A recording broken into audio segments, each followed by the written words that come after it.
बाबा शिवाजी महाराज असं नको नाव घेऊस प्लीज. तू सांग बाकीच्यांना तसं बोल, छत्रपती शिवाजी महाराज असं बोलायला सांग. मी तुझी स्ट्रीम कायम बघतो, मला जरा वाईट वाटलं म्हणून मी बोललो.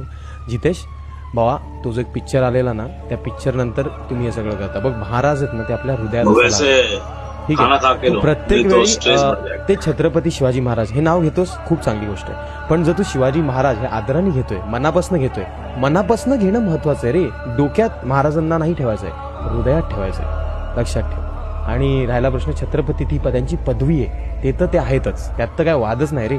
पण कसं आहे, कधी कधी लोक पटकन बोलतात की शिवाजी महाराजांचा विजय असो वगैरे असं, तर ते छत्रपती काही लोक राहतात. असा अर्थ नाही त्याचा की ते लोक रिस्पेक्ट नाही करत. सगळी लोक महाराजांना खूप रिस्पेक्ट करतात. पिक्चर बघून तुम्ही लोक इन्स्पायर होतात, चांगली गोष्ट आहे, पण जरा चांगल्या ठिकाणी इन्स्पायर व्हा. ती एक व्हिडिओ व्हायरल झाली, महाराजांचा पिक्चर आला आणि ती व्हिडिओ व्हायरल, त्यानंतर तुम्ही ह्या गोष्टी खूप जास्त सिरियसली आहेत, बरोबर ना? त्याच्या आधी नव्हते बोलत तुम्ही.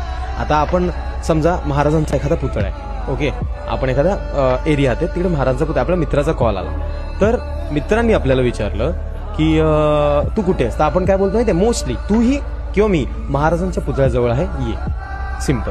आपण आदरच देतोय महाराजांना रे. महाराज तर हृदयात आहे, त्यांचा आदर्श घेऊन आपण जगतोय, त्यात काय वाद नाही. पण कधी कधी थोडंसं समजून घ्यायचं, यात कुठेही अनादर असा कोणी व्यक्ती करतात. या महाराज आहेत ना, त्यांचा आदर यार देशाच्या बाहेरची लोक करतात, तर आपण तर खूप म्हणजे आपण आपल्या जमिनीवर, म्हणजे आपण त्यांच्या जमिनीवरचे, आपण तर आदर करणार ना. विषय काय वाईट नको वाटून घेऊ.